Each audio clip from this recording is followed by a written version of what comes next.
if there's a young rapper watching, in your opinion, especially now that you have that hindsight 2020 vision, what's the most important thing to be a successful rapper, whether as far as the technique goes or just anything that you know?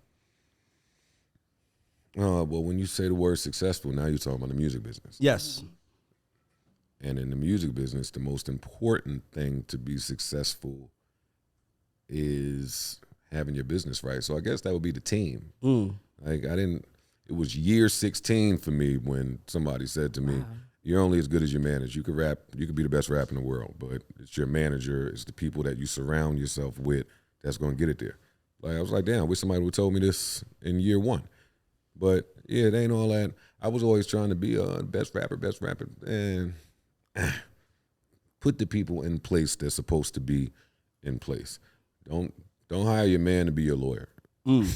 Like, working backward. But I'm gonna challenge you and push back a little bit. I want to talk about technique.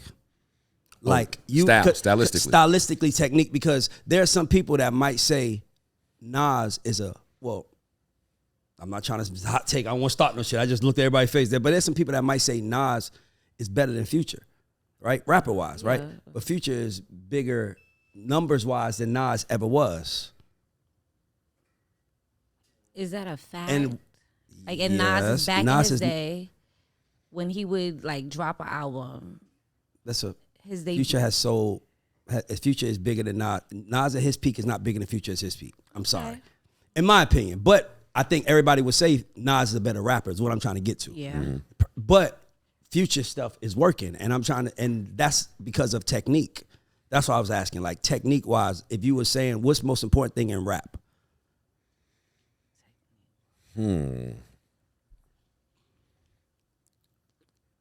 Honestly, I think Drake is Drake for his chorus ability. It's the chorus. So hooks. Yeah. Saying hooky shit. So the songwriting part of it.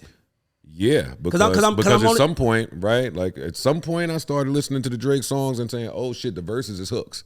He's tricking us. He's tricking us. Exactly. Yeah. He's good at, but he's also, but Drake's cheat code is that he doesn't have an accent, so he raps in a clear accent. So like if you listen to Lil Baby and you're from California, you might not completely get it. Yes. If you're listening to a New York rapper, you might not completely, like 504, you might not get it if you in Florida. You just might not get it. But Drake, he raps the way a teacher talks. So when the teacher teaches, you have to understand and hear every word. Unless he's trying to make a Jamaican song and then starts culture vulture and like but even then, listen to Controller. That's what I'm thinking of. Exactly, but that's what I'm thinking of. Controller, he raps in a Caribbean with a Caribbean cadence, but the accent is as clear as day. Yeah. So when he says, "And I never wanna waste you," like you can that's why he's the cheat code. That's when I figured out he was a cheat code. I was like, because it felt like a reggae record. You think you're in a reggae, but isn't it? When you hear reggae, Future is a cheat code too, though. Yeah, but because of what he does with the melodies, and that's a frequency hack. And that's what I was trying to get at. That's what I was saying. You having 2020 vision. This Joe talking to the young Joe right before he gets signed, and you 20 years ahead. You like, bro, if you want to be the biggest rapper in the world, this is what you're going to have to do. Well, if I was talking to myself, then I would say, don't come out no time soon. Why? I would be advocating for the shelf. What you mean? I would be advocating for artist development.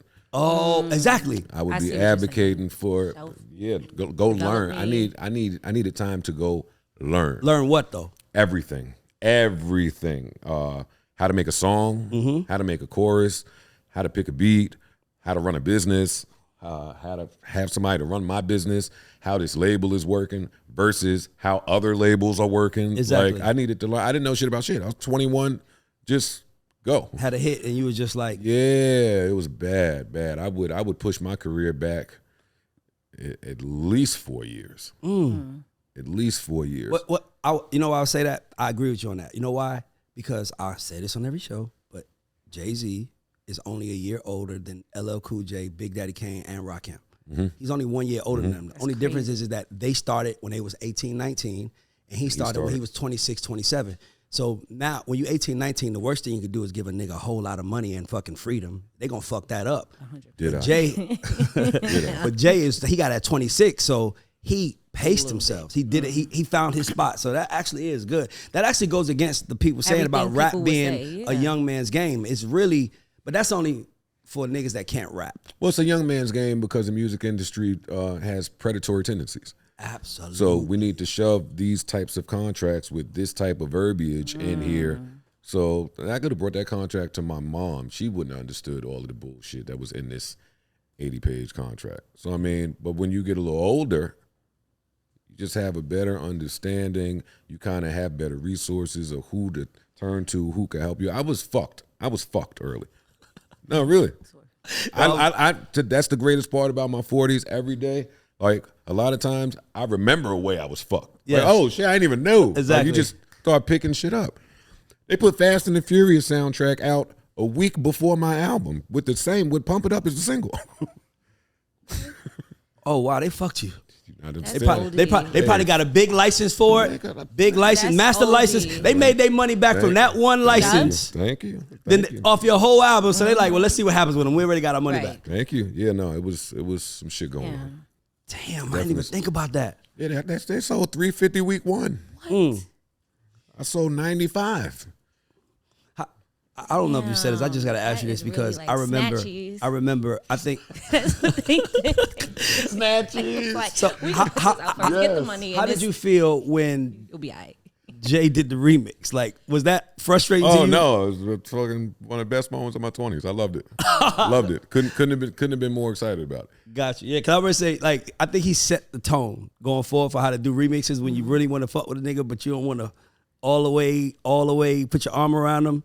So kind of like, give me the beat. I'll send it back. Well, shit. For me, it was a free remix. Right. Whatever. Exactly. I'll take it. I didn't have to pay for it. I did want to do a remix, and I did step to him about it, and I got a number. So, and it was a number I couldn't afford. So for him to do that on his own. You want to say the number? I'm just curious. No, it was hard. 250. Oh yeah, I didn't have 250 in my budget for a remix. Def Jam wouldn't cut that for me. No. So instead of giving you 250, instead of taking your 250 for the verse, he just did it for free and put it on the S. Carter mixtape. S. Carter mixtape. On the mixtape. I was very thankful for that at the time. Who was my favorite rapper at the time? Yeah, I was definitely gonna put some bars behind that. You said at the time? Yeah, at the time. Who's your favorite rapper now? I'm just curious. I don't have one. No. You have a top five? Hold on, I need to know if you have a top five. Matter of fact, I have two questions for you. I don't know if I do. I have a few questions for you, but the first one I'm gonna get is I want your top 5 New York rappers, and then I want your top 5 rappers, period, if you can. And mind you, all time or like currently? No, just all time. I want your all time. New York all time. That's so tough. That's tough. Well, I mean, am I counting Pac as New York?